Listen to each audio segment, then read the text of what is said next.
ஜபை சக்கரம் ஜபாதிபட்டி பொதுவாக power writer அப்படிங்கிற யூடியூப் சேனல் மூலமாக உங்களை மீண்டும் சந்திப்பது ரொம்ப மற்ற மகிழ்ச்சி. அத்தோட எங்கள் சேனலை சப்ஸ்கிரைப் பண்ணுங்க, பெல் பட்டன் எடுத்து மறந்துடாதீங்க. அத்தோட எல்லாத்துக்கும் ஷேர் பண்ணுங்க.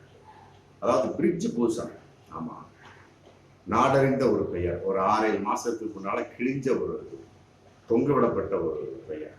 பெருசால கிடையாது, பெரிய ஒரு சாதனைலாம் செய்ய, பாலியல் வன்கொடுமை, பாலியல் சீண்டல் செய்த ஒரு நபர். ஆமா, இந்திய மல்யுத்த சம்மேளனத்தின் தலைவராக இருந்தவர். பாஜக பிரமுகர் எம்பியாக இருந்துட்டு இருக்கிறார். அவர் மேல ஏகப்பட்ட பாலியல் வன்கொடுமை, பாலியல் சீண்டல், பாலியல் பலாத்காரம் இந்திய மல்யுத்திய சம்மேளனத்தில் இருக்கக்கூடிய சமயத்தில் குறிப்பிட்ட 7 வீராங்கனைகள் அவர் மேல பாலியல் வன்கொடுமை, பாலியல் சீண்டல் சம்பந்தப்பட்ட ஏகப்பட்ட புகார்கள் கொடுத்தாங்க.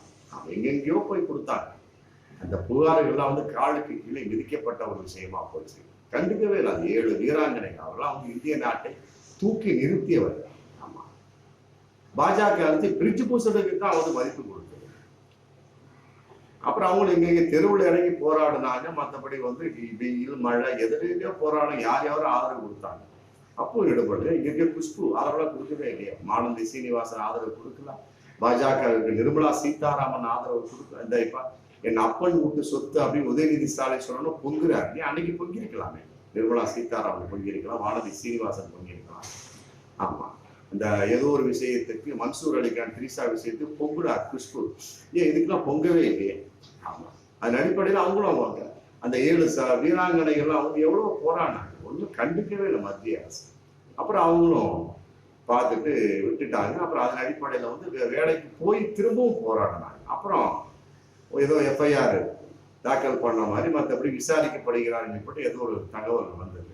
மற்றபடி கைது செய்யப்படவில்லை. கைது செய்யப்பட்டு அது மேல எந்த ஒரு குற்றச்சாட்டு நிரூபிக்கப்பட்டு அவர் சிறைச்சாலை அடைக்கப்படவும் இல்லை. உடனே அந்த இந்திய மல்யுத்த சம்மேளன அந்த தலைவர் பதவி நடத்திடுறாங்க.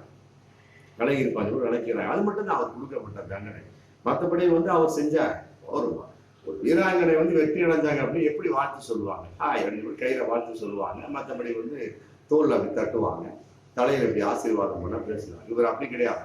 அப்படியே அடி வயிற்றுல கை போடுவாங்க பிரிட்ஜ் பூசா.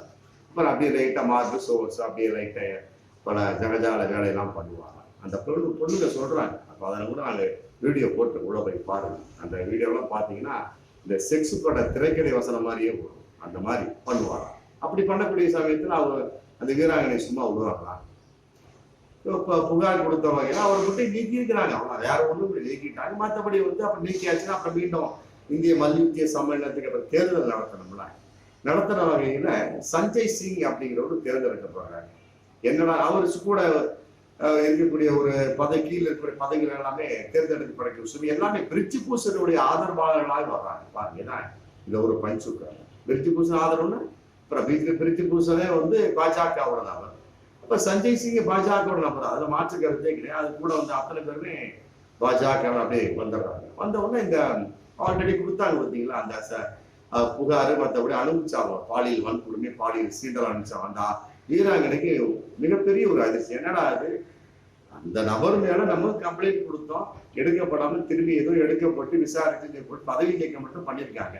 திருப்பி அந்த நபர்களே அவருடைய ஆதரவாளர்களே அந்த பதவிக்கு வந்திருக்கிறாங்க அப்படின்னு இவர் ஒரே ஷாக் ஆனவுடனே இருக்கக்கூடிய மல்யுத்த வீராங்கனைகள்லாம் தன்னுடைய பதக்கங்களையும் பத்மஸ்ரீ பட்டகம் ரிட்டர்ன் பண்றாங்க. அது குறிப்பா சாக்ஷி மாலிக் அப்படிங்கிறவங்க தான் பெற்ற பதக்கத்தையே ரிட்டர்ன் பண்றாங்க.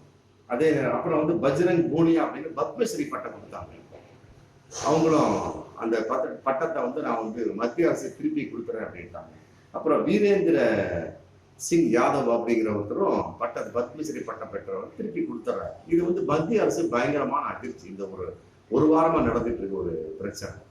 என்னடா இது, இந்திய மல்யுத்திய சம்மேளனம் ரைட், ஓகே, அதுக்கு பிரிட்ஜ் பூசன் இந்த மாதிரி நடந்துட்டாங்க போட்டு அவரை நீக்கிட்டு மற்றபடி புதிய ஆளை தேர்தலாம் வச்சு புதிய ஆளை நிரூபிக்கக்கூடிய சமயத்துல அதையும் பாஜகவினர் விட்டார்கள் அல்லது பிரிட்ஜ் பூசன் ஆதரவாளர்களே விட்டார்கள் எல்லாமே திருப்பி கொடுத்துட்டு இருந்தாங்கன்னா அவங்க எப்படி சம்மேளனத்தை நடத்துவதுன்னு பார்த்தாங்க. அப்புறம் விளையாட்டுத்துறை வந்து டக்குன்னு அந்த இந்திய மல்யுத்த சம்மேளனத்தை யார் யார் புதுசா சஞ்சய் சிங் மற்றும் எத்தனை பேர் பதவி ஏற்றாங்களோ அப்படி ஸ்டாப் பண்ணிட்டாங்க, சஸ்பெண்ட் முடிஞ்சு போச்சு. அப்படி என்ன சஸ்பெண்ட் ஏன் பண்றாங்க அப்படின்னா, இவர் வந்த உணவு வந்து இந்த U15 U20 அந்த விளையாட்டு சம்பந்தப்பட்ட விஷயத்துல வந்து வரக்கூடிய 31/12/2023 போட்டி நடைபெறும் உத்தரப்பிரதேசத்துல அப்படின்னு சொல்லி போட்டு ஒரு அறிவிப்பு சொல்றாங்க. டக்குன்னு வந்த உடனே அறிவிப்பு பண்றாங்க. இருக்கிறது ஒரு 6 நாள் தான். எப்படி அந்த மல்யுத்த வீராங்கனைகள் வந்து ஒரு போட்டியில அந்த பயிற்சி பெற்று ஸ்டெடியா ஆவாங்க? இல்ல, தலைவரா வந்த ஒரு நபருக்கு இதெல்லாம் தெரியாத. சாதாரணமா ஒரு எக்ஸாமே எழுதுறோம், ராத்திரி பகலா படிக்கிறோம், 1 மாசம் 2 மாசம் படிச்சாலும் என்ன படிச்ச கேள்வியா வருது, படிக்காத கேள்விதான் வரும். அங்கேயும் ஒரு ஏமாற்றம். அது மாதிரி இவங்க ஏமாற்றப்பட்ட என்ன ஆகுது? இது வந்து வேண்டுமென்றே நடைபெற்ற ஒரு விஷயமா தான் கருதக்கூடிய ஒரு சூழல். ஏன் சஞ்சய் சிங் அப்படின்னு புதுசா ஒரு தலைவர் வந்து அவருக்கு சட்ட திட்டங்கள் தெரியாதா, நடைமுறைகள் தெரியாதா? இதுக்கு முதல்ல ஏதோ ஒரு மாநில மல்யுத்த சம்மேளன சங்கத்தில் ஒரு தலைவராக இருந்திருப்பார். அப்படி உள்ளவங்க இதுக்குள்ள நுழைய முடியும். இந்த சங்கம் வந்து 1967 ஏற்படுத்தப்பட்ட ஒரு விஷயம். குறிப்பிட்ட இந்தியாவில் கூட 25 மாநிலங்கள் உள்ளவங்க உறுப்பினராக இருந்துட்டு இருக்காங்க.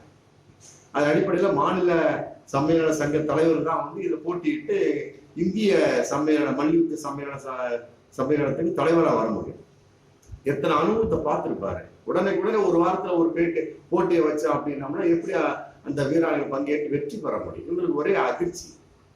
அதே நேரத்துல என்னடா அது, நம்ம யாரு வரக்கூடாதுன்னு சொன்னோமோ அவங்க வந்திருக்கிறாங்க, அவங்களுடைய ஆதரவாளர் வந்திருக்கிறாங்க அப்படின்னு நினைச்சுட்டு இவங்களுக்கு ஒரே ஷேக் ஆயிடுது, ஒரு இது ஷேம் ஆயிடும். உடனே டக்குன்னு கொடுத்தக்கூடிய சமயத்துல அந்த எங்களுடைய பத்மஸ்ரீ பட்டம் மற்ற பழக்கத்தை திருப்பி கொடுத்துருவோம் சொன்னா மத்திய அரசு அதிர்ச்சியாகி மற்றபடி வந்து விளையாட்டுத்துறை வந்து இன்னைக்கு ஸ்டாப் பண்ணிட்டாங்க. ஆமா, இந்த சம்மேளனமே சஸ்பெண்ட் முடிஞ்சு வெளியே போங்க பார்த்து சொல்லிட்டேன். சஸ்பெண்ட் இதுல இன்னொரு விஷயத்த கேட்டீங்கன்னா, சஸ்பெண்ட் தான் பண்ணிருக்கிறாங்க, டிஸ்மிஸ் பண்ணவில்லை. ஏன் என்பதுதான் பகிரங்கமான கேள்வி இந்தியாவுக்கு போயிடுச்சு.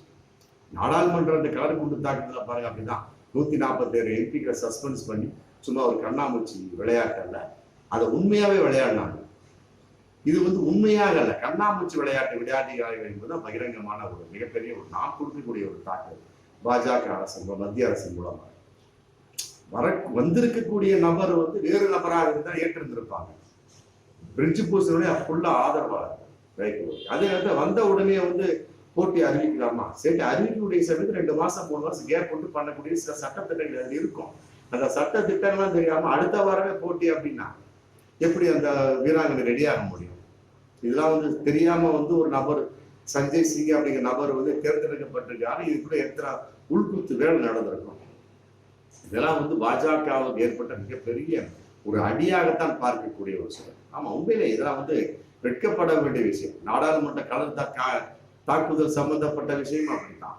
மற்றபடி வந்து அடுக்கிட்டே போலாம். ஏகப்பட்ட விஷயத்தை வந்து இந்த பாஜக சம்பந்தப்பட்ட வகையில் நம்ம பார்த்துட்டு தான் அர்த்தம் இருக்கோம்.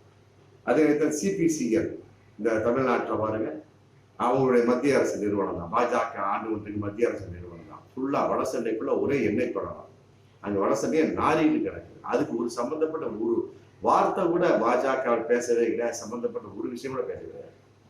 அது நடந்துட்டு இருக்க சமயத்தில் நிர்மலா சீதாராமன் வந்து அவங்க அப்பா விட்டு சொத்தான உதயநிதி ஸ்டாலினுக்கு தான் அவங்க எதிர்ப்பு தெரிவிக்கிற மாதிரி பேசினார ஒழிய, என்னப்பா சிபிஎல் நிறுவன கான்செப்ட் என்னாச்சு, என்ன சமாச்சாரம் அப்படி ஒரு வார்த்தை கூட அதற்கு ஒரு ஆதரவாக, மக்களுக்கு ஆதரவாக, வடசென்னை மக்களுக்கு எந்த ஒரு பதிவுமே அவர் பதிவு. இதெல்லாம் ஒரு இன்னொரு விஷயம் கேட்டால், அதுக்கு நம்ம சில படங்கள் நடிச்சுட்டு இருக்கக்கூடிய ஒரு நடிகை அவங்க வந்து ஒரு இன்ஸ்டாகிராம்னு மிகப்பெரிய ஒரு வைரலான ஒரு விஷயத்தை போடுங்க. அதாவது வந்து ரித்திகா சிங் இவங்க வந்து குத்து சண்டையோட நடிகை, இறுதி சுற்று அப்படிங்கிற படத்தை நடிகை நடிச்சவங்க.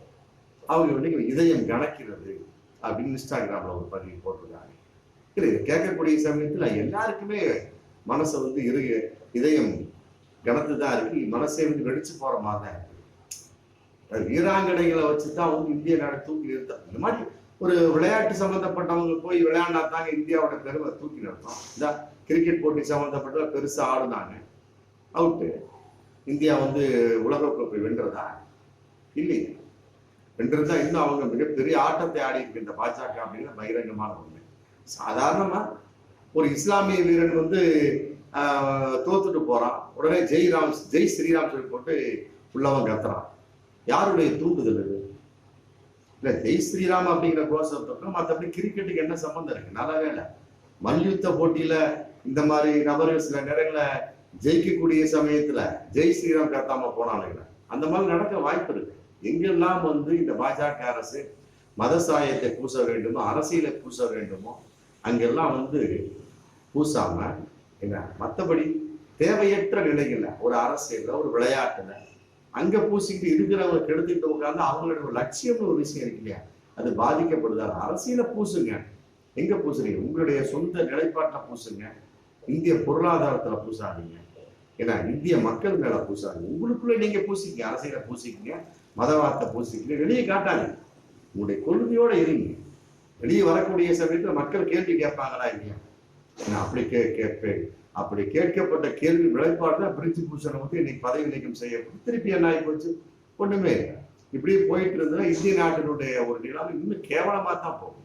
குறிப்பா பாஜக இன்னும் திருந்துற மாதிரி தெரியல. அவருடைய நிலைப்பாடு இன்னும் மோசமாக போய்கொண்டிருக்கிறது பகிரங்கமான ஒண்ணு.